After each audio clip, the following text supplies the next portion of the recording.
What is up, my peeps? Joshua Smith here with another GSD interview, where we interview top entrepreneurs and just straight up top badasses that are out there dominating their space, that take the bull by the horns and out there choosing to create an epic life. And today I got a killer guest on today, a guy I've been really excited to have on the show for a long time. I mean, this guy's got so much going on. He's done so many different things. You know, he's an entrepreneur, mega house flipper, Olympic wrestling athlete, coach, trainer. I mean, this guy's done so many things. So today I'm stoked and honored to have my friend Ben Kjar on the show. Welcome to the show, Ben. Josh, what's going on, buddy? Yeah, man, doing awesome, brother. Honored to have you on, dude. I've been really excited for this interview for a while, man. You're a guy that's that's not just done a lot, but you're continually doing a lot and growing and growing. And I know you've got a lot going on today. Give our viewers, or listeners, just an idea of kind of what you're doing today. I know you're house flipping. I know you're training right now for the 2016 Olympics, and you've got some different things going on there. So just give us a quick background on idea of what you got going on today.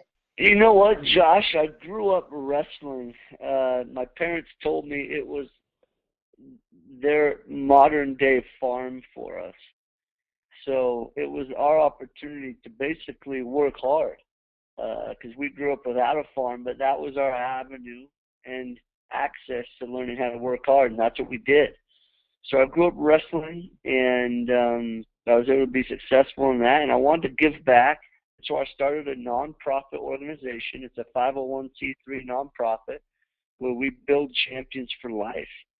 We teach kids and youth from elementary to college how to be champions on and off the mat. We teach spiritual, intellectual, emotional, mental, and physical attributes. And we teach a broad of array of things.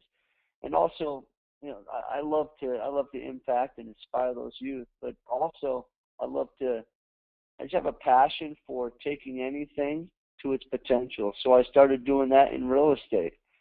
So started flipping houses and investing in real estate, and just find a real joy in taking something to where my vision really sees it being. So I do that. I speak to big companies, multi-billion-dollar companies, all the way down to elementaries and spiritual church groups, and then just stay busy that way. Yeah, no, I love it, man. I mean, you're definitely doing some amazing things, and I know that it wasn't always this way, right? So, I mean, a lot of people will look at, a successful dude like you, and it's easy to create these limiting beliefs that, oh, this person must just like have a special genetic code, or they're just better than me, and what we find with so many successful people is, they had a hell of a journey getting where they are. It wasn't always where it is today. And why don't we kind of walk through? So I know that before you started your wrestling, your coaching camp that you do now, I mean, you grew up wrestling, and I know you faced some pretty big adversity in your life. So let's just kind of rewind the clocks, dude. Let's kind of rewind the clocks, like maybe high school, college, and then on from that point for you. Absolutely. Now, I can even take you before that, and it's something you can't miss out to really understand what my full story is. But when I was born with something called Cruzon syndrome, and I've had to have multiple reconstructive facial surgeries. These surgeries and operations have been rather extensive. I mean, from cutting my head from ear to ear, and I'm going on these surgeries that are double digits long, 15, 16 hours long, to reconstruct a face. My mid face didn't grow the same speed as the rest of my face, and so that was taxing on my bones, and there was need for me to have those surgeries to minimize problems. So growing up, they said, well, you're not playing any contact sports at a young age. And obviously, through time and trust from my parents, I was able to set different standards, defy the odds, and really define what my life was going to be. Really define that I could live a limitless type of lifestyle. I was able to, go to college to Oklahoma. In high school, I was a 5-time national champion, a 3-time state champion, led my team to their first ever state championship. This last week, I was inducted into the Viewmont Hall of Fame, Viewmont High School, where I went to, and that was a huge honor.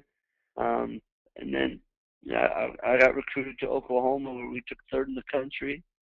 I was able to serve a mission for my faith, for the Church of Jesus Christ of Latter-day Saints in Tucson, Arizona, where I spoke Spanish, which was absolutely amazing. I was able to serve God and talk about Him.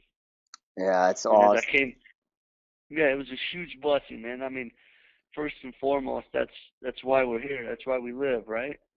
Yep, you got it, man. No, I love it, man. And let's, just so when so you're, and I don't know what age you were when you started going in for these surgeries, but it sounds like you were, infant or toddler age.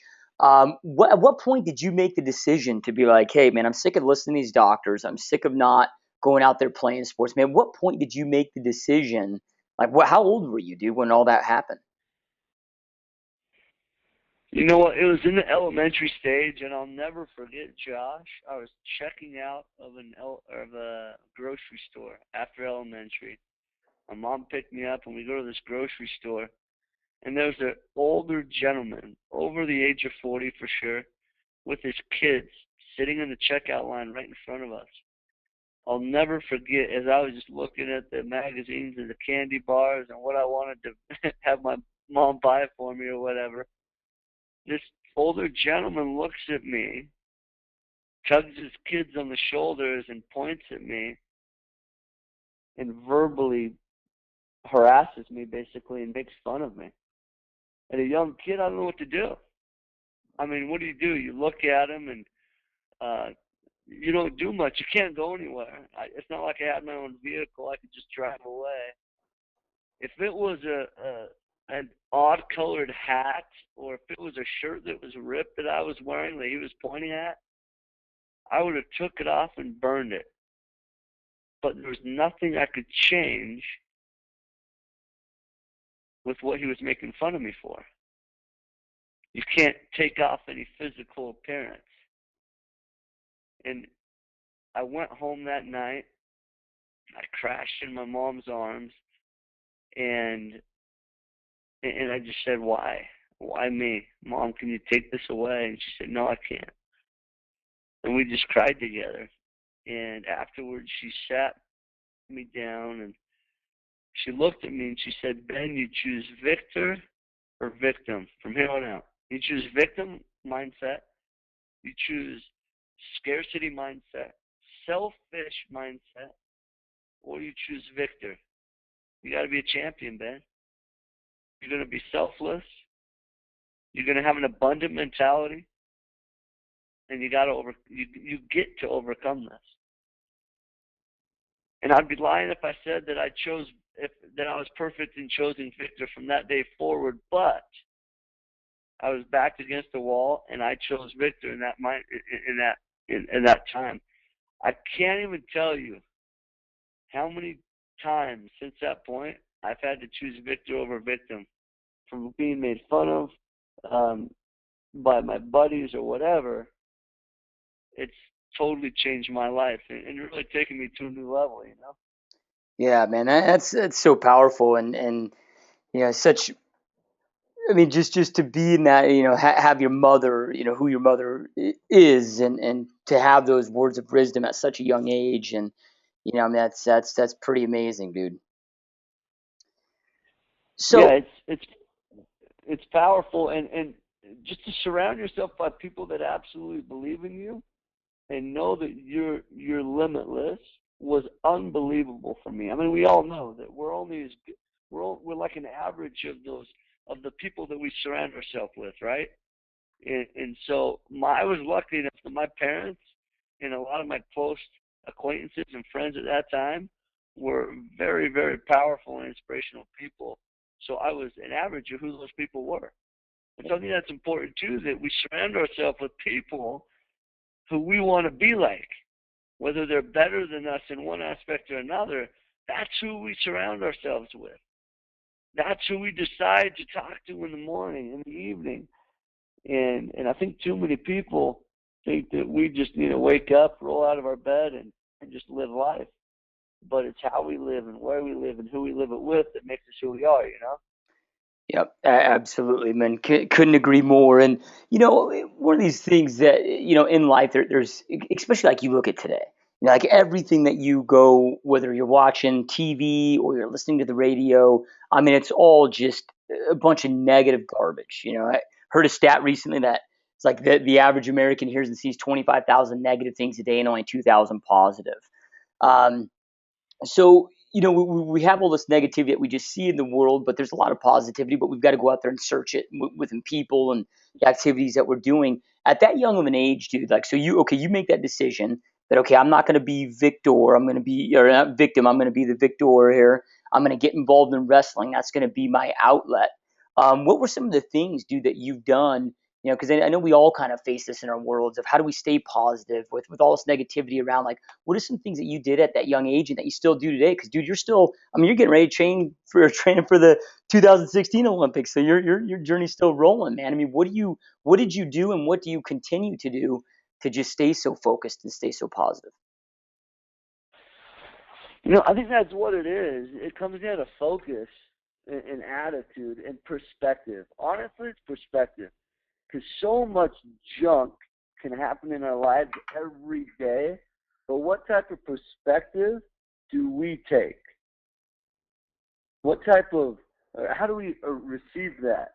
I mean, honestly, if you think our mind is like a stage, and at a young age, I started to get this. I had to by force. By default, because of how I was born, I, I, I, I had to adapt mentally and emotionally to this. Otherwise, I would have been just, eaten alive by just society, young and old. But our minds are like a stage, honestly, and our thoughts come in. And whether they're positive or negative, if we just keep thinking those thoughts, they're going to grow into an action. If they're not dismissed off of our mind stage, and after they're grown into an action, whether positive or negative, they're going to grow into a habit. Again, if they're not dismissed. And so a thought can easily turn into a habit if not dismissed. And that's what our life's about. Our life is just a culmination of habits. Waking up, going to work, driving this place, talking with this person, breathing, eating, whatever our habits are. Some people are service oriented. Some people exercise. Some people do this or that. What I learned at a young age was to control the first stage, the thought process, before it ever became an action, before it ever even got close to being a habit. And I know that if we can train and teach and inspire others in the society to control the first stage of thoughts and our perspective of what we see, of what we hear, what happens in our life, then we can control our actions that follow and our habits. And I tell you what, once our habits become positive habits, life-changing habits for other people, inspiring habits, then that's literally when we control our lives. Yeah, no, that's powerful, man. And you're right. I mean, it's our habits are who we are, whom we become. And yeah, I love that, man. All right, dude, so I mean, you're out there, you're doing all of this. You're 3-time state champ. You're go off to wrestle in college, and then from there you go wrestle in the Olympics. And right now, I know that you mentioned in our last conversation that you're training right now for the 2016 Olympics. Um, at what point? Yeah, I mean, first of all, dude, walk us through that, man. What I wrestled in elementary and junior high for a brief time, and I know how hard that sport is, dude. And I can only imagine what it's like at the collegiate and Olympic level. I mean, what's that like going through that? It's I went to Oklahoma out of high school, and then I went on a mission, and I transferred to Utah Valley University.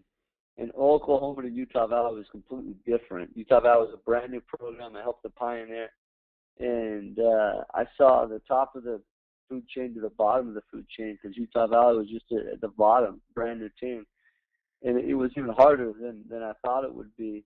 But once you're in college, it's a job. You get paid to do it, and your expectations are just that. It's a job. As I was getting ready to train to the 2012 Olympics, um, I asked an Olympic and gold medalist, hey, what is it that I need to do in order to go to the next level, and do well, worldwide, not just in a country, not to be an All-American, but to be a world placer, a world medalist, a world champion, an Olympic champion. And he told me this. He said, you'll have to commit suicide. And I said, what are you talking about, man? Commit suicide? That's the opposite of what I want to do. I want to live. He's like, that's how you truly live. I'm like, whoa, you're going to have to explain this to me. He said, Ben, you got to commit social suicide, economic suicide. And he just went on. And then he broke it down. He's like, Ben, if your focus is going to be world-class focus, it's got to be one singular focus. There is no choices about whether you're going to go out on the weekend or go running now. You've already committed social suicide. There is no focus on, am I going to go work out, or am I going to, go work a 9-to-5 job? You've already committed economic suicide, knowing that if you don't fundraise, you're going to live meal to meal. But that's what it takes. That's what it takes. I mean, Sylvester Stallone, right? In waiting to get his script picked up for the movie Rocky, got divorced. All he had was his dog with him. He finally sold his dog, his best friend, because he didn't have any money. Everyone said, why don't you just go get a job? Why don't you just go down the street to McDonald's? You're a responsible adult. Go get a job. He said, no. Once I accept mediocrity, once I accept the normal 9-to-5 job and leave my dreams, is the moment I accept failure, is the moment I accept death for my dreams. And so when the world Olympic champion came and told me that, it started to make sense. How do you do it? You were asking me, Josh. I had to commit suicide socially, economically, in whatever aspect that was. And that's what I'm going to have to do through training for 2016. I'm going to have to leave flipping houses behind. Socially, I won't be hanging out with my friends as much. And it's one focus, one mindset, and one vision until that dream is accomplished. Yeah, no, I love that, man. I love that story. I love that advice. It's true. I mean, so many people don't succeed because they have priorities, not a priority. And it's getting that singular focus, man. So, at what point then did you? Because I mean, you've got this huge, just this massive passion and this big heart to go out there and help and impact other lives and change lives. At what point did you decide, hey, I'm going to go out there and start changing other kids' lives and get to the point where, because up to this point, you've been training for yourself and doing this for yourself. And then you get to a point where, hey, I'm going to go out there and start giving back. At what point in your life did you decide to start doing that? I've always loved giving back ever since I was young. It's just something in us as a human being, as a spiritual person. We're all spiritual. It just depends on how much we play into it or not. that's innate. That's innate, right? We want to give back. We want to give of ourselves. It's not, well, I guess it's not always natural, but it's, it, it feels good.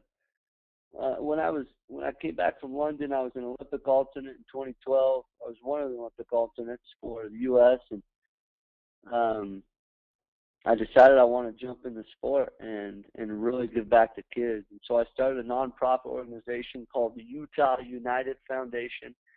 And this last year, we sent or just this month, I should say, we sent 9 of our athletes to college on scholarships throughout the country, from Princeton all the way to, man, whatever university we had. And it was just inspiring. So really in 2012, I stepped in the game, launched something that's never been done here in the state of Utah. Well, I don't think around the country, where we have academic counselors, sports psychologists, nutritionists, and we hold our kids accountable to that standard. And there's no better feeling than stepping in front of someone, teaching them a life lesson that absolutely inspired you, and see them take it to the next level and have it just impact their life, you know.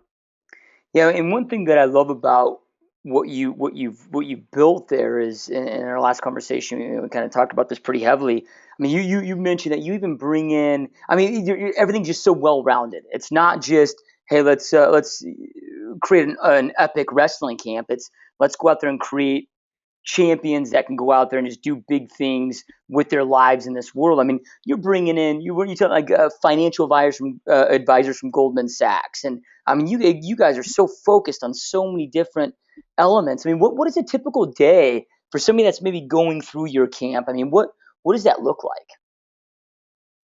You know what? They come to our camp, and it's funny because we don't tell our kids this, our athletes this, but they end up finding out. Wrestling is our illusion for the bigger picture. So in our camp, we teach something called the Crown Code. So Utah United, our logo, or basically our Nike swoosh, is a crown. It's a 3-point crown with a base. And that base is spiritual. So we talk about spiritual. I don't care what religion they're at. I don't care if they're Catholic, Baptist, Jewish. It doesn't matter to me. But what I care about is that they have peace within themselves and other people. Once that happens, camaraderie and teamwork can abound, I mean, at the highest level. Secondly, we talk about physical. We talk about health and wellness, strength and conditioning, proper weight loss, what you eat, nutrition. We talk about that. The next point is intellectual. We talk with them about academics and finance. Josh, we are raising the CEOs and presidents and leaders of tomorrow. That's what we're raising, not just physically, not just mentally, not just emotionally, but spiritually. And then the last point we have is mental emotional. So many kids and youth and even grown-ups today jump on this I don't know, this fake ride. They jump on this fake roller coaster. And this is an analogy I use, that we're all standing in line paying for this roller coaster, emotional roller coaster. They're taking us up and down and side to side, and we keep getting in line for this. We keep paying our ticket for this roller coaster that is not good for us. So we teach our kids to not be in that line. Don't sign up for that ride that takes you up and down emotionally. And mentally, we're the strongest around. We're the ones that when we're standing next to someone during a weak time, they feel stronger. When we're in the room, they feel more protected because of who we are, how we present ourselves, and physically, how what we've been through. So we're warriors. We're soldiers for good. We're men and women of light, for inspiration, and we really are striving to build servant leaders that are respectable to men and women alike, and that are here for the greater purpose of society. And I love it, man. And it's so needed. I mean, there's just our world, our society just lacks so much of this type of training and coaching and mentorship and leadership, that exists out there. So when you work with these kids, dude, when you talk about like the mental and emotional aspect, because you probably get some of these kids that maybe aren't, when they get there, they are not strong emotionally and mentally, and human beings of all levels. I don't care whether you're 65 or 10.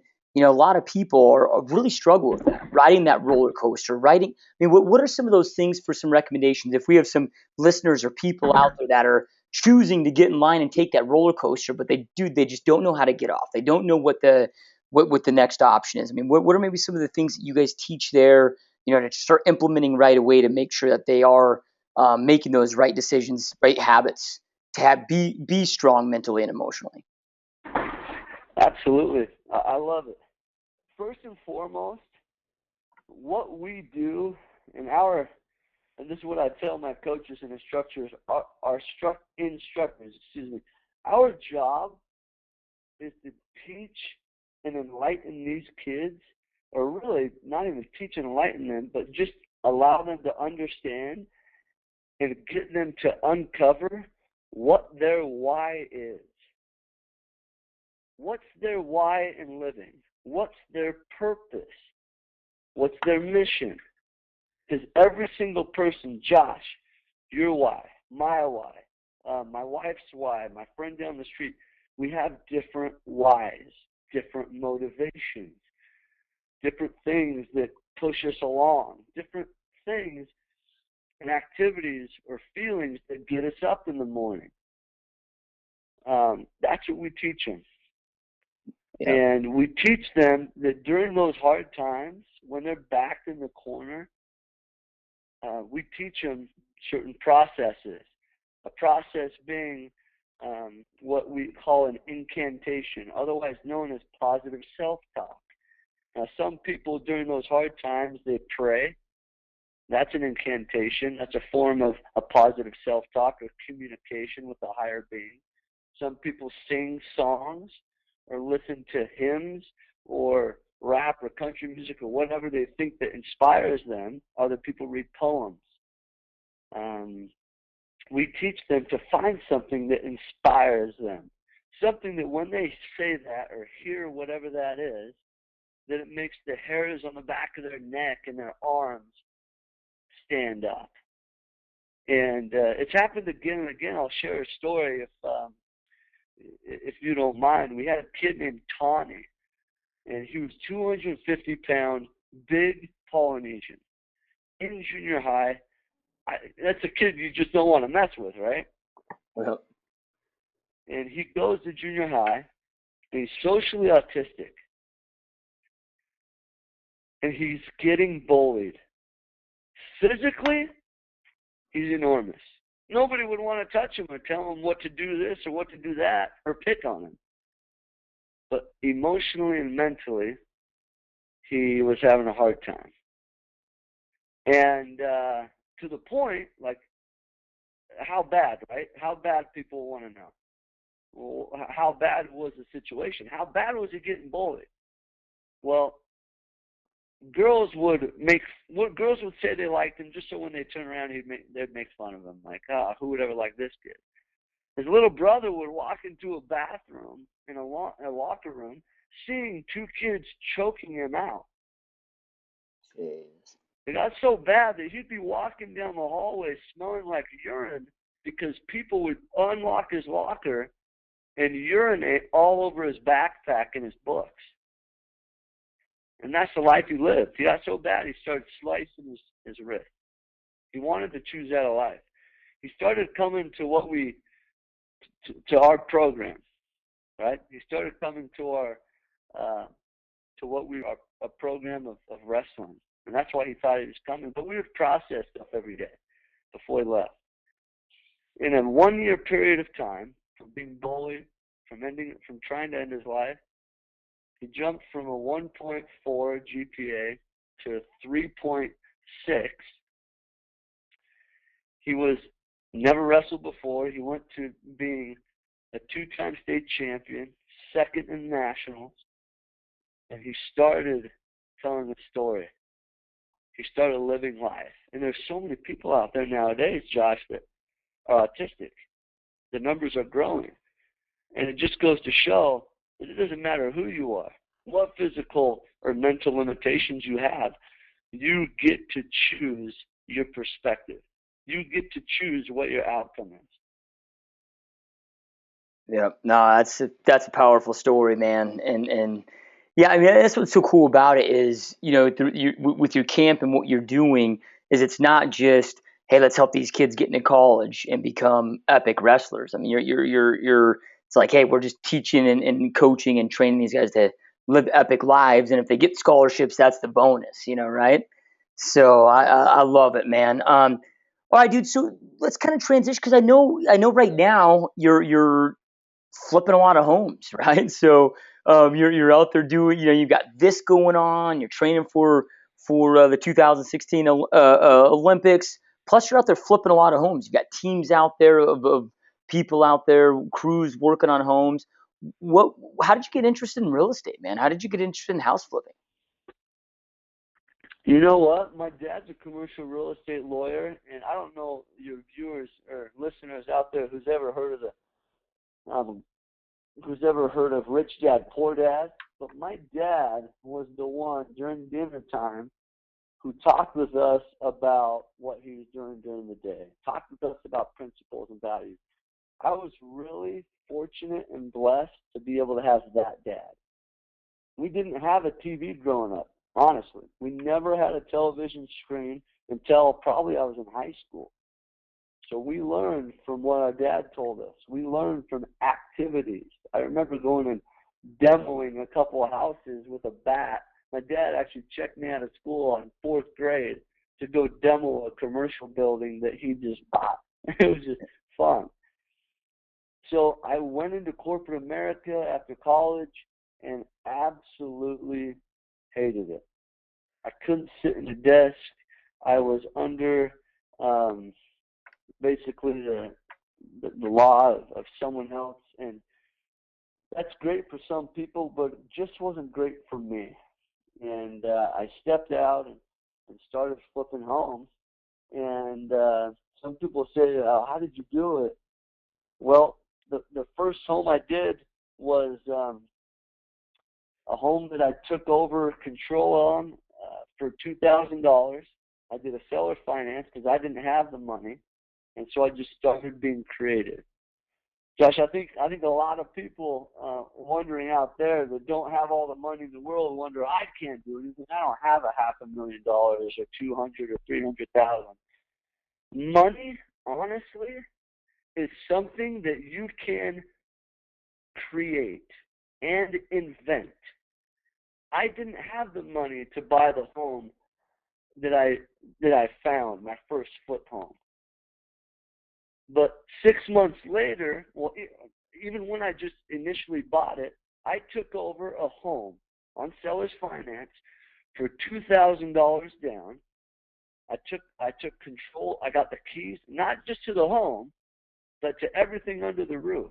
I was able to buy a 1968 Camaro.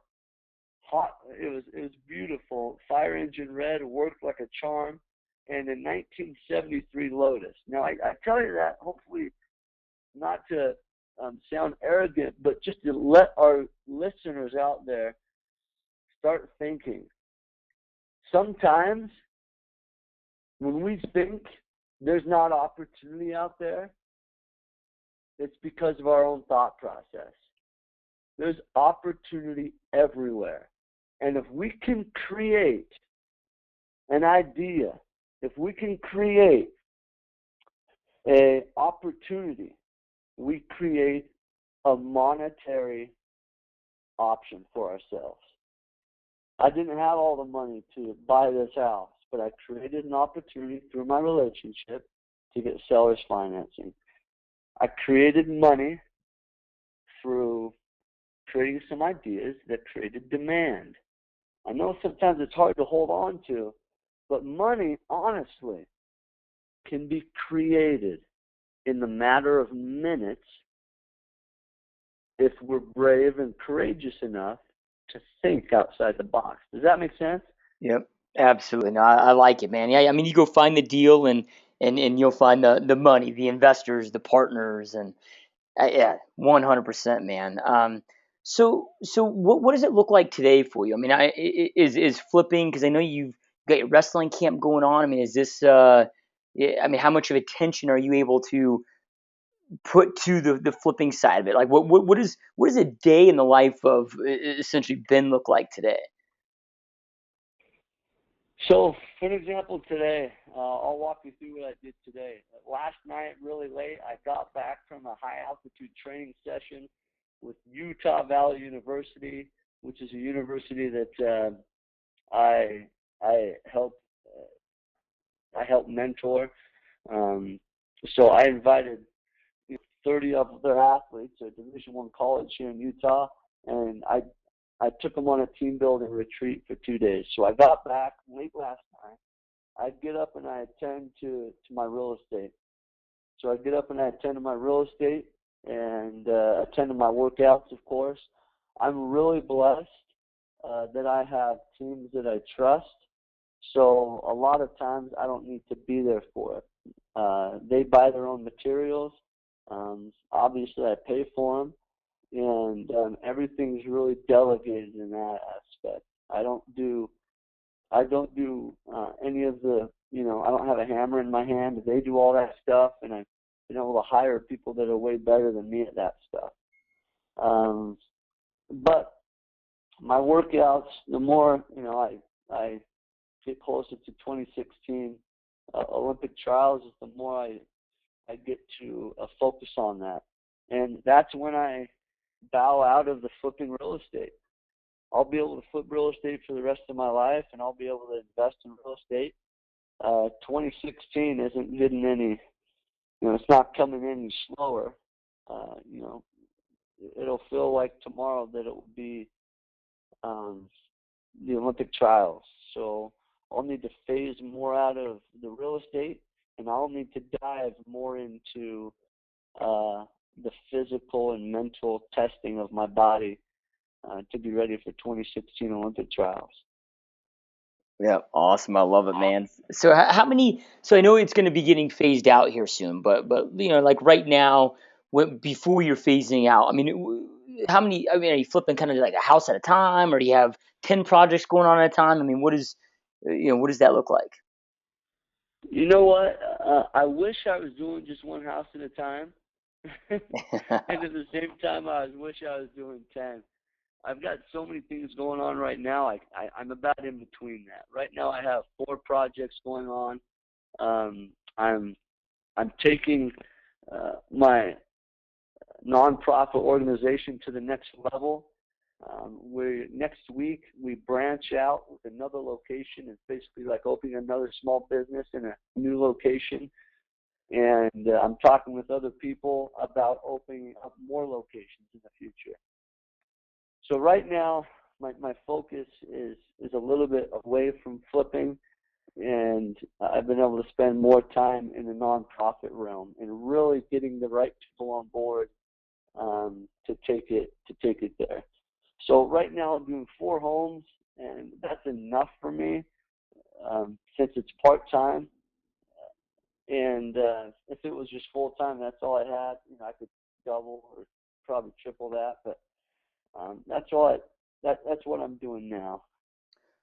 What do you personally do for yourself for goal setting, right? So like, I mean, 'cause, I mean, you've done a lot of stuff, you continue doing a lot of stuff. I mean, what does that look like for you? I mean, do you goal set on an annual basis, monthly basis? How often are you reviewing your goals? I mean, what does that look like? Because we find so many people in this world that good becomes the worst enemy to greatness, right? Like things become good enough, and they get comfortable and they quit pushing. Like what are you doing to just continue leveling up the way that you're leveling up? You know what? You're exactly right. And I don't think people realize that. People are okay with being satisfactory. People are okay with just being a little bit out of the rat race. Some people just want to get into the rat race. But how do you set goals? How do I set goals? To me, if I go to bed at night and I didn't feel uncomfortable that day, I was not doing my job. If I'm not feeling some type of stress, then I was not living life to its limits. If I'm not at night praying to my deity for help and comfort and peace of mind because I'm just expanding that much, then that's where I want to be. It kind of sounds crazy, right? We want to be uncomfortable, but if we're just okay with where we're at, we're not reaching our potential. We're not completing our mission, and our why is not strong enough. It isn't. So how do I set a goal? Well, what I do, for an example, I went up to, and I'll give you an example of what I did with the college guys. We went up to the cabin up in the mountains to do this retreat, and I sat down with them, and they're like, I want to be an All-American in March, because that's when nationals are. NCAA nationals for wrestling, which I call it the real March Madness, right? Yep. I say, what do you think you want to be? They said, I want to be a national champion. I want to be an All-American. And what we do is we draw a triangle, and I call it the triangle for success. And at the point of the triangle, at the very top, they write March 2016, and then they write the goal. So let's say it's being an All-American, top 8 in the country. What they do is they break it down all the way down to today. So that triangle, if you look at a visual triangle, the top is March 2016. That's when nationals in. That's the event. They write their goal, All-American, NCAA Division I All-American. Then the next space down of the triangle is February 2016. And then you reverse it. January, December 2015, November 2015, October 2015, September 2015, all the way to today. And if we can know by reversing out of the big goal, if we can know what we're doing right now is going to allow us to accomplish our goal in 2016, March 2016, March 22nd, or whatever that day is, 2016, I'm going to be standing on the podium. This is what it's going to smell like, feel like, taste like, look like. And we've already imagined ourselves there thousands of times. We've written it down every night. And I know I've accomplished it because I've accomplished what it takes to get me there now. I know exactly what I need to be doing in the next 2 hours, in the next 5 hours, in the next 7 hours, by the end of today, by the end of the week, by the end of the month, by the end of next month, by the end of boom, boom, boom, boom, boom. I know what I have to eat. I know how much I have to sleep. I know how much I have to train. I know what I have to do mentally, physically, spiritually, today, right now, in this very second, to accomplish my goal for March 2016. Now, it's not always perfect. We're going to get to March, we're going to get to February, we're going to get to January, and we'll have not crossed off some to-do lists. Like, if we want to be an All-American in 2016, March 2016, we'll have needed to beat certain top-ranked guys in the country by February or by January. And if we haven't done that, we need to speed up. Or if we've already done that, we still need to speed up. But you may be ahead of the curve. So that's what I do, Josh. I have triangles everywhere for everything that I do. For my spiritual goals, for my mental emotional goals, for my intellectual and financial goals, and for my physical goals. And I map out my triangles to success in each and every one of those. It seems like a lot, but if you can wake up every morning out of your bed and you look at your triangles, physically, mentally, emotionally, spiritually, intellectually, and you can taper all those down to what you're doing today, you can literally have your to-do list today for whenever your goal is. In the wrestler's case, it's March 2016. They know exactly what they have to do today. And I think if we can chip away at the elephant in the room, if we can chip away by eating bite by bite every single day, then things become possible. Things become something that isn't hard. It's not out of this world if we do it little by little. Yeah, no, I love that, man. And when we're talking about winning the day, it really boils down to, okay, the only way we're going to hit that goal in 2016 is I've got to win each and every day, live them intentionally, win them intentionally. Do you carve out a time in your day? I mean, do you, for like reflection? I mean, do you have like a period that you do in your routine where it's like, okay, hey, 20 minutes every day, I'm reflecting, I'm planning. I mean, what does that look like on a daily basis for you?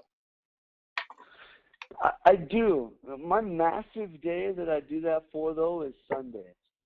My Sundays is a day of rest. I relax from a physical activity. Those are my days where I plan out my week. Those are the days for me that I get to sit down with my wife and we get to put each other on the same page.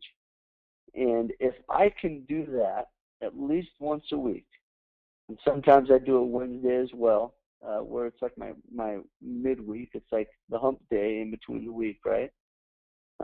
Those are the days that I check myself. And then the rest of the week, I can kind of go on. I can kind of go on, like auto. I can go on muscle memory. I can just go through what I need to do. There's no questions. There's no there's no if someone asks me to do this socially or do that, I already know my answer. I can't do that. I've decided way ahead of time what my priorities are. But there are some times, life doesn't happen and you can't plan perfectly and your life's not going to be perfect. And those are the times where you have to step back as Covey said, in 7 Habits of Highly Effective People, you have to sharpen the saw. You have to slow down a little bit, and you have to go over what's going on right now. How can I sharpen things up, and how can I put my priorities into play? Because oftentimes our priorities on paper seem to be perfect, but many times priority 3 needs to be more than priority 1, because that priority 3 may be your wife, maybe your family, and they need to come first. But then your family, as you sit down for these planning meetings, they're going to understand that other priorities get to come over them at other times too. And so that understanding and that communication amongst those that you love and live with, and your coaches and your mentors and those who are amongst your group in your triangle of success, they're going to be a part of that communication and what that looks like. Yeah, no, that's awesome, man. Love it, love it, love it. So, I mean, with everything you've got going on, dude, and I hate the word balance. I'm not a fan of the word balance because I know it really doesn't exist. But I mean, it's like you've got all these different compartments in your life. I mean, how do you get it all in, dude? Like, what do you do to kind of make sure that, okay, hey, I'm training here, I'm doing this, I've got this going on, I got these flips going on, but also, to ensure that you're not um, neglecting your relationship with your wife, or I mean, how do you stay focused to keep somewhat of a balanced life? That's a great question. You know what? My wife and I set goals for times we can look ahead for. Um, a lot of my things are in the evenings where she works during the day, and and we see each other. We don't have any kids yet, so it's a little bit easier that way. Our responsibilities are to each other, not to our kids yet, because we don't have them. But we plan for future events that we look forward to, knowing that our sacrifice now will be enjoyed during those events. And those events are usually trips. One of her whys behind having a good time or working is to explore and travel throughout the world. Mine are too. We match up that way. And so we have trips that we schedule every year or every 6 months or every whatever, whether it be far away or close by, that we shoot towards. And those are the times that we really step away. We shut everything else off, and our priorities are each other. But it's important every day that we hit our agendas too. For me, the way I live is our agendas is that we pray together, that we read the Word together, we read Scripture together, and we see each other every night. We share a meal together, and it doesn't happen every night, but we talk. And every time I can court her like I did before we were married, every time I can surprise her for a lunch, or with flowers, or with sending her a pizza with the pepperoni shaped in a heart. I strive to do that. I think it's important in relationships to stay balanced, but to live outside the box, to be creative, to be exciting still. And so it's hard. It's hard to keep balance. But for me, if we have something to look forward to during the sacrificing time, then it's worth it. And you fall in love again and again and again, and you keep that relationship fresh, and you keep that relationship knowing that the loyalty is there and the trust is there, and that really they're the most important, and that you'll drop anything for them. No matter what it is, you will drop whatever that priority is for them. And I think that's how we've been able to do it so far. Understanding that there are things on the schedule, but if needs be, we need to drop everything for them in that time of need. Yeah, no, that's awesome. That's awesome, man. So when you're doing your Sunday kind of reflection, goal setting, is that something that you and your wife? I mean, I'm sure you guys have your own goals that you each set, but do you guys on Sunday as well just kind of, hey, here's just do some of that together as far as, okay, here's our goals, here's our goal for the week to ensure that you congruent. Are you guys doing that stuff together to ensure that you're congruent on those goals? Yeah, we do. I mean, there's goals that we have personal, then there's goals that we have together. I think everyone needs to have those. It's really fun to actually uh, do goals with another person. Granted, in the game of wrestling, in the sport of wrestling, there's goals that you do a lot by yourself. Um, so it's been really fun for me and my wife to make our own goals, and we do the same. We have physical goals that we do together. We have spiritual goals. We have economic goals.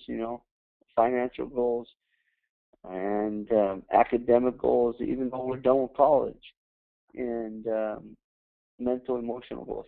And as long as we can tell each other what our personal goals are, and then we can make some partnership goals or couple goals, marriage goals, whatever those are, then it helps. So when I'm over in the corner about ready to eat 5 Krispy Kreme donuts, my wife looks over at me and she's like, "Ben, that's not part of your goal." she can hold me in check, you know what I'm saying? Yeah, no, I dig it, man. I love it. Yeah. So what does what does your personal self development look like? Because I know you're a guy that's a constant student of the game of life. What does self development look like for you, dude? Because you have a lot going on. So I don't know if you have 2 hours a day where you can sit there and read books. But what does that look like for you in your life? Um, just to take learning to the next level, is that what you're talking about? Yeah, just your self development, your personal self development. Do you read? Do you listen to? What are maybe some of your favorite books? What do you do there? Yeah, to just keep leveling up, man. That's a great question, and I think that's oftentimes where we fall behind in life. For me, I I'm different than my wife. My wife is a reader. I'll come home at night. She'll be in our bathroom, she's sitting on the counter, feet in the sink, in the bathroom, and she's soaking her feet, reading a book. That's her. That's her priority. That's her peace. That's her education. That's her serenity, and she's very good at that. Now, for me, I don't know if my mind could handle that. you know, I just think too much, and I'll read a page, and I'll just be like, "What in the heck did I just read?" Because I was thinking about um, the conversation I had earlier today, the flip, or my next training session. So for me, I'm a great audio visual learner. And so I call my vehicle my college or my academics on wheels. It literally is my university on wheels. It's my extended master's or doctorate degree on wheels. When I'm in the car, I got a CD in the player, or I got my phone on, or whatever, and I'm listening to whatever it is that's going to inspire me that day. If it's scripture, I'm listening to that. If it's inspirational music, I'm listening to that. If it's the TED Talks, I'm listening to that. If it's whatever, that's what helps me. So that's how I inspire myself to get to the next level. And also, in my daily activities, I strive to surround myself with people that will push me and inspire me for greatness. And if I can do that, then that's just an automatic way of learning. And it's an automatic push outside the box of normality. And so the people I surround myself with, and when I'm in a car, when I have the chance to just sit down, I try to put something on that I can just listen to. Yeah, awesome, man. So in business and life, it seems like our best learning experiences come from our failures, our mistakes, and I hate to call them failures because I know at least in my life it's like, man, the things that truly define me to the entrepreneur and the man that I am today are seemed while I was going through them seemed like massive failures, seemed like a lot of pain, and but they become those best learning experiences that we really could ever imagine of going through in our lives. What are whether it's speaking business, whether it's speaking with wrestling or any aspect of your life, man. What are maybe a couple of those greatest learning moments for you? The failures, learning moments that truly defined you to who you are today. Um, Man, there's been so many. I think that I remember my junior year in high school. I'll never forget this.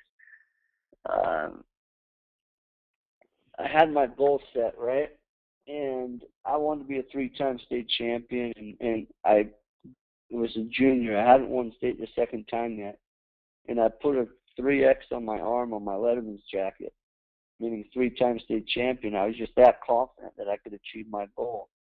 And I'd smelt it, I'd visualized it, I knew what it would taste like, feel like, look like to accomplish that third state championship. My junior year, I go to region and I lose. And I had the chance at that moment to react like a victim or a victor. And for a moment, I reacted like a victim. And I had a cousin come out to me, and he was one of the guys I surrounded myself with, and he talked to me about what that would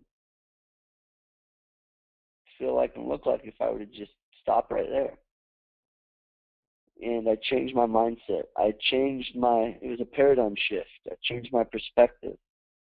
And from that moment to my state championship, about a week later, um, I was found every high school assembly, every lunch period, or every lunchtime, every free period I had in the evening, in the morning when nobody was around. I was found in the training room on the mats, uh, sharpening my skill, getting the next edge.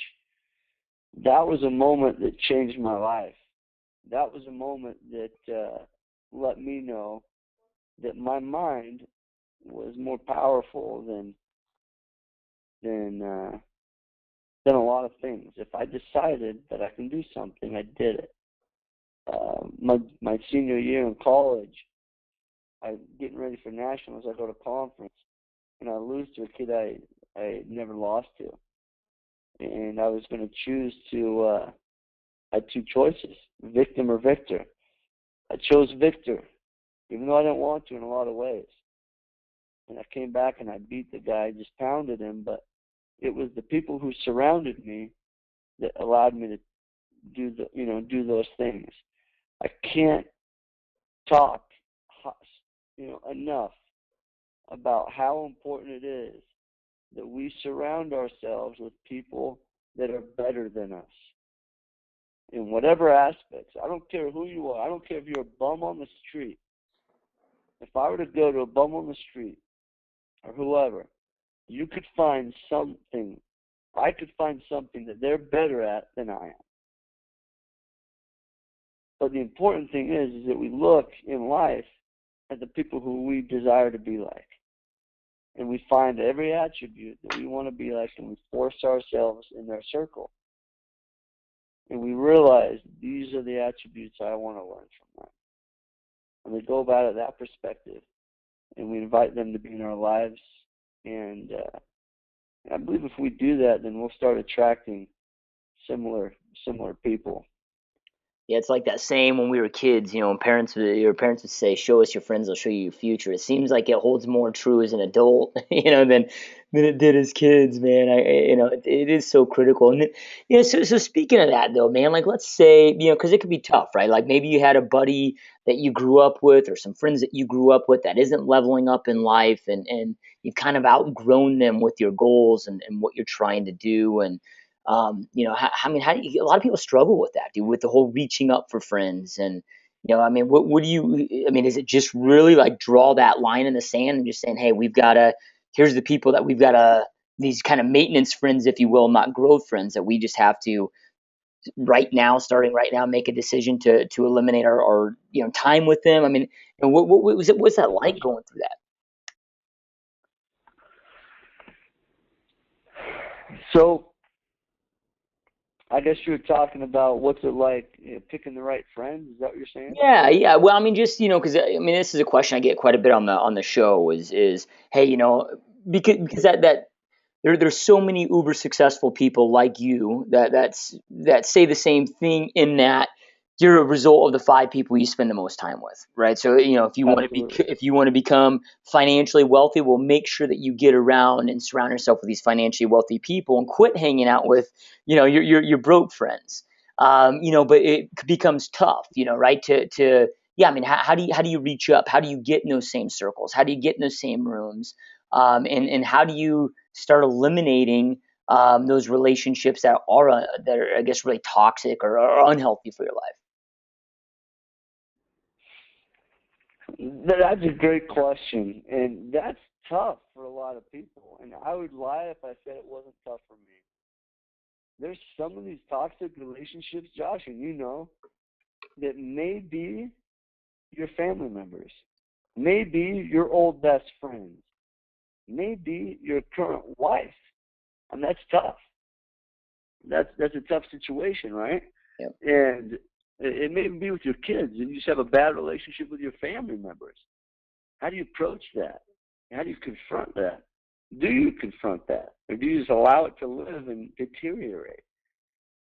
For me in my life, the way that I have attracted or been attracted to people that are better than me is by, honestly, by my example. There's a lot of people that try to fake sincerity, fake genuinity, and that's all you can do is just fake it. And it doesn't last long. There's a lot of people that see right through that. But as as I have shown that, and this is a whole other topic, but I have shown that people are more important than a monetary advance,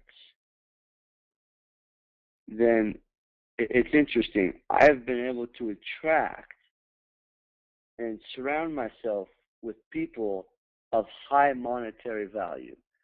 Now, monetary value isn't important for me in every aspect, but there's a lot of people that it is, and that's our number one. I'm only going to surround myself with people of a high net worth and a high net worth.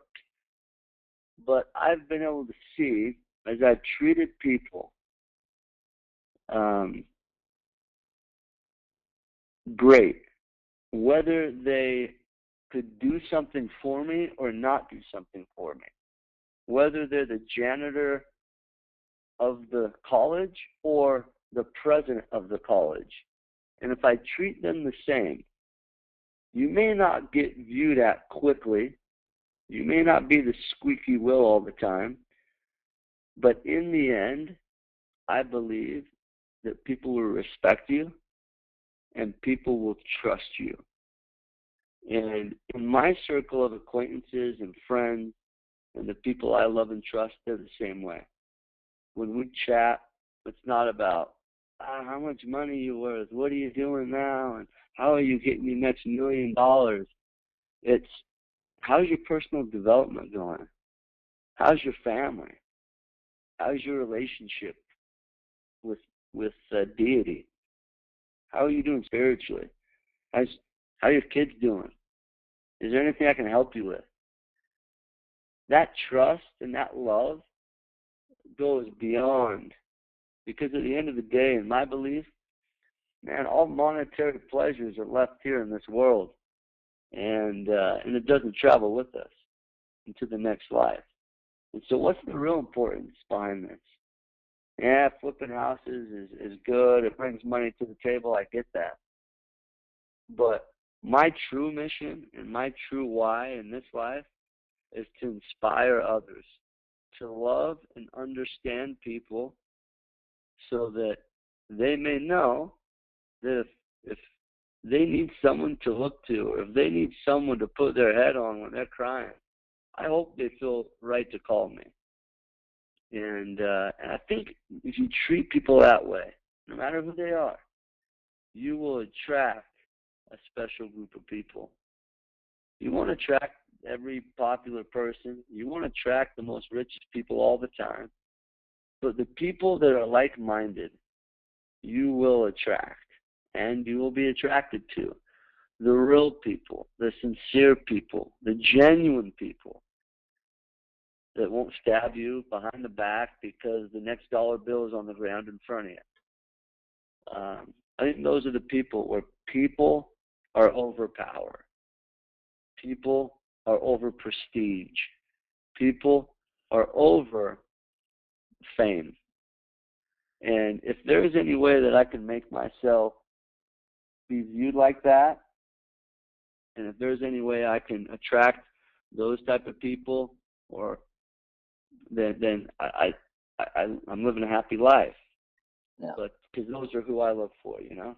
Yep, that's awesome, brother. So, got a couple last questions for you. But before I get into these last couple questions, how do people get a hold of you, Ben? I mean, you have a website, an email. People have questions or they want to check into, your wrestling camp. I mean, how do people reach you?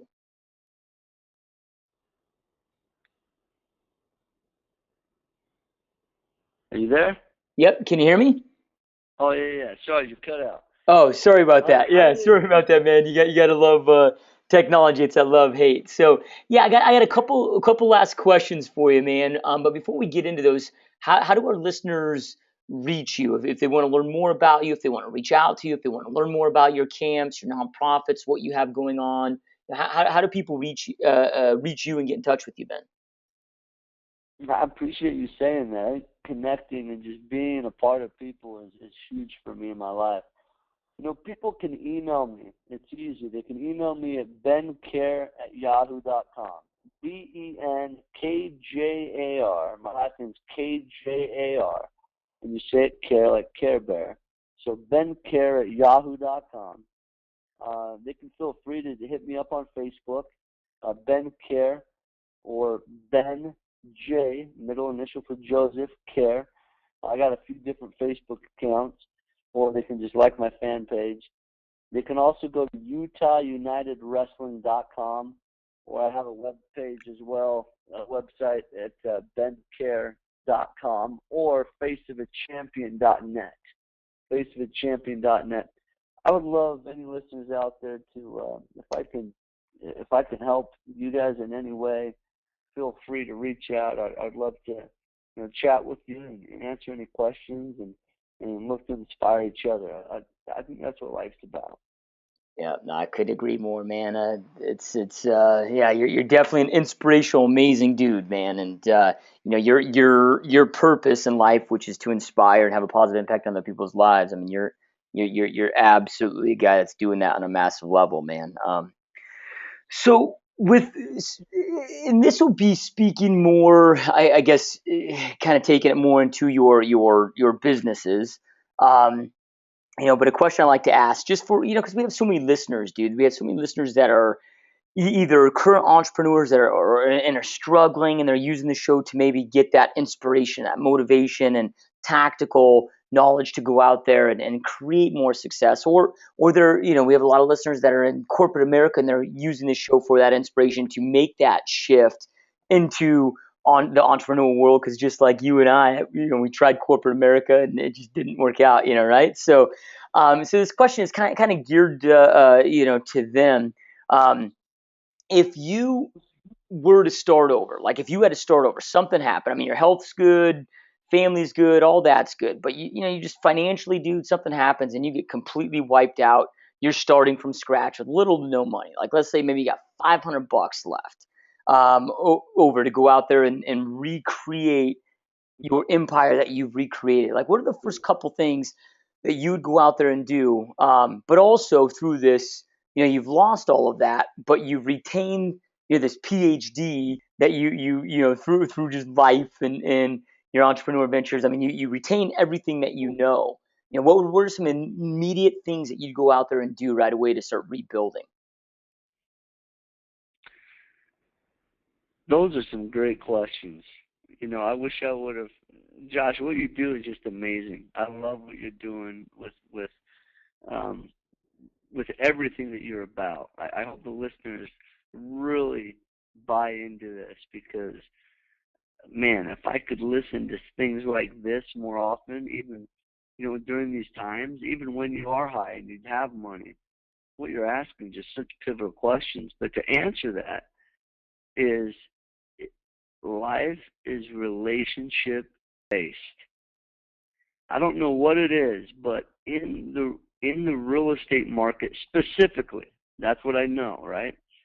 And obviously nonprofit and wrestling and being a warrior, what has allowed me to gain a great relationship and opportunities financially is my relationships.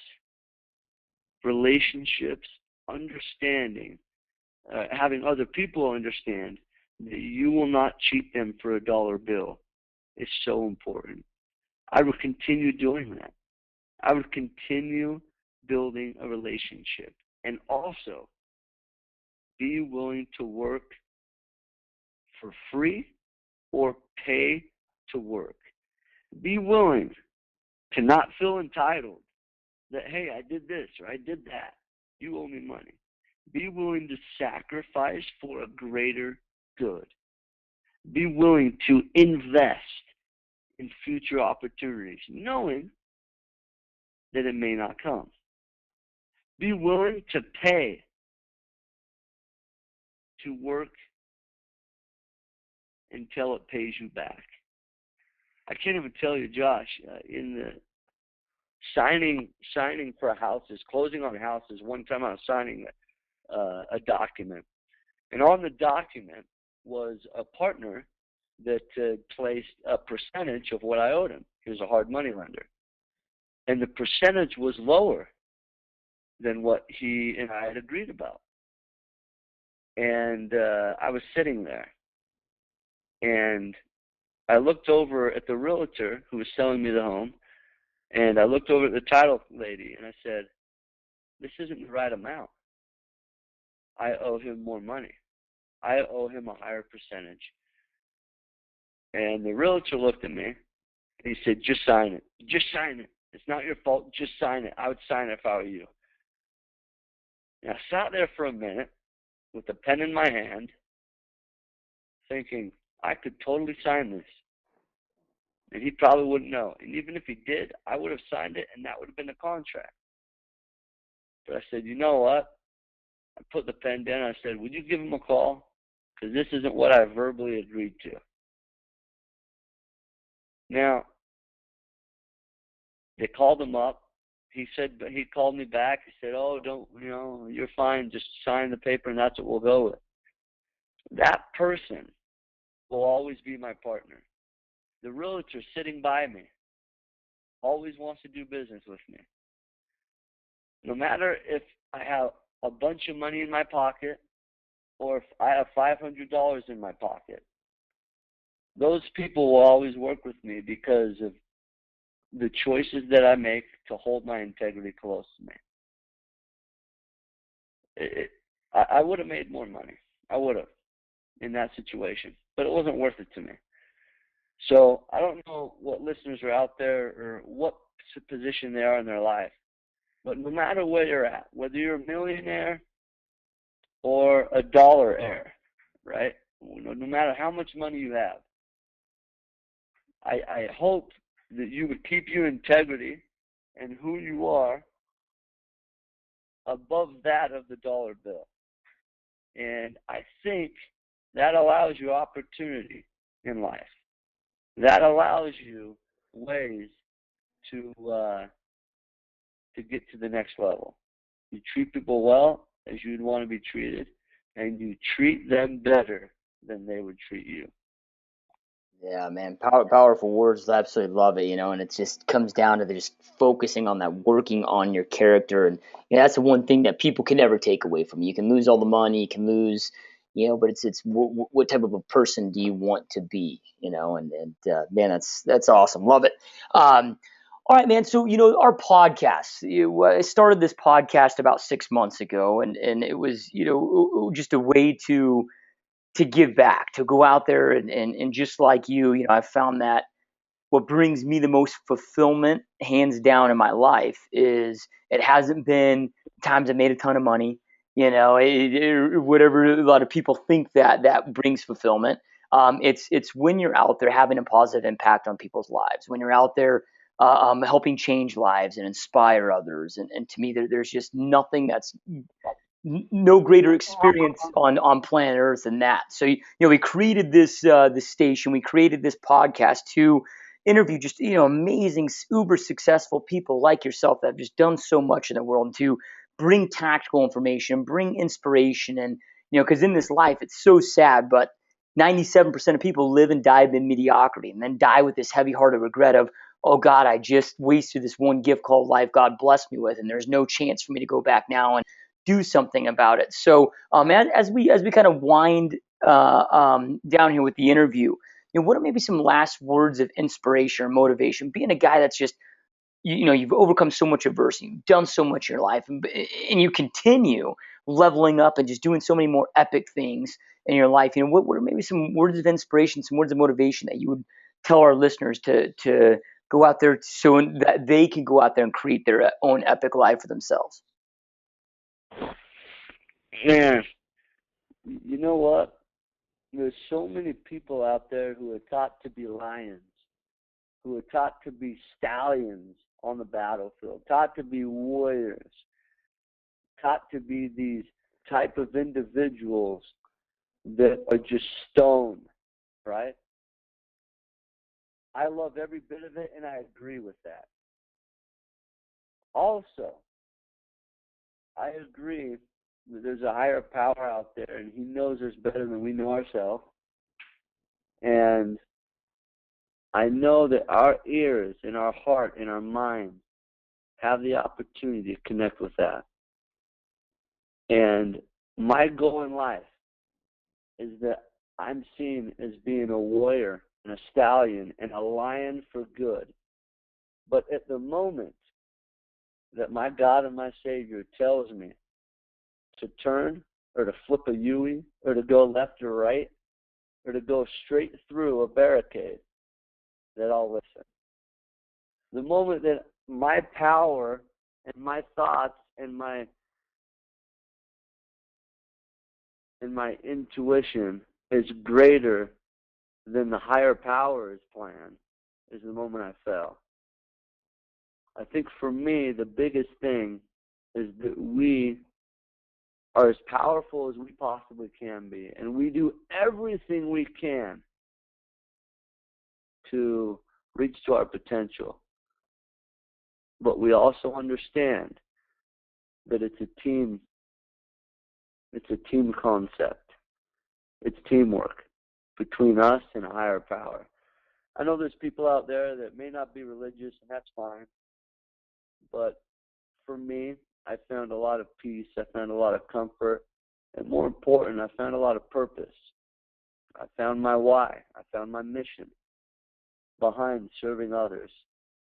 And I can't even tell you, many years in my nonprofit, I've worked for free. I've not even worked for free. I've paid to do it. And I am more happy to do that for a higher purpose. I'm more happy to pay a lot of money to inspire others, to change and impact the game of life for someone else, than making $100,000 off a house, than making $150,000 off a home flip. Those type of feelings inspire and impact. And at the end of the day, when we're at a grave and when we're on a deathbed, what really matters? What really matters? Are we gonna wish that we spent more time in the office, or are we gonna wish we spent more times with the ones we love? Are we gonna wish we spent more times making money, or are we gonna wish we spent more times making memories? And if we can understand that at a younger level, at a deeper level, I think life will be more fruitful, honestly, because other people will see that. They'll grasp onto that, and they'll want to be a part of whatever you're doing. Is it easy? Absolutely not. Is it a battle every day? It's a battle for me to choose. Ben, what are you going to choose? What avenue are you going to choose? And do I fail? Every day I fail. But do I make that failure a habit? I strive not to. And I strive to choose bigger and better. So if we can keep that in the forefront of our minds, what our priorities are, it's a higher purpose. There's something out there way bigger than just us that's there to help us. Then I think that's the most important. Yeah, no, that's amazing, man. I love it. And Ben, I know that you're a really busy guy, and I greatly appreciate you taking hour and a half, 2 hours out of your crazy busy day schedule life to just share this knowledge, man. I mean, you've done so many amazing things, dude. You're such an inspiration. I mean, I've got like 3 pages of notes here. I know we couldn't get the camera working for the interview, but I got like 3 pages of notes here just quotes and things that I've written down that are just I know you've inspired the hell out of me, man, and I know our listeners will be inspired and greatly honor and appreciate you being here, taking the time out of your busy day, man. It truly means a lot. Well, I tell you what, man, what you do is so inspiring. I wish more people were like you in doing things that impact people and make that priority. So many people fall into the monetary or the corporate way of living. It's all about money. It's all about this. It's all about that. But I appreciate you for reaching out of your busy schedule and choosing to inspire other people. And thank you. Thank you for being one of those people that's lifted me to the next level. Because the more I surround myself with people like you, the more I think the more will impact people. So thank you very much. I appreciate it. Yeah, you got it, my friend. It's been an absolute honor. We'll definitely have to do a round two here in the near future. Maybe it'll be one of those things where we get up to Utah, my film producer and I, and maybe come check out your school and catch some of that in video because that'd be pretty epic to see. I love it. So, You're all right. always welcome here, brother. You're always welcome here. Well, I greatly appreciate it, my friend. And to our listeners out there, I know I end every podcast with this, you guys, but information without implementation is delusion. Right? So you've heard from a dude today that's done so many crazy things, that's created so much abundance and success in his life, from sport wrestling, doing what he's doing there, to nonprofit, to giving back, to his businesses. So make sure that you take some of the advice Ben gave you today and implement immediately. Take action. Execution is the heartbeat of our business, of our success, of our lives. So take action immediately, start implementing, and go out there and keep kicking butt and living an epic life, you guys. And Ben, thank you again for being here, my friend. It is an honor. I greatly appreciate it. Hey, thank you so much.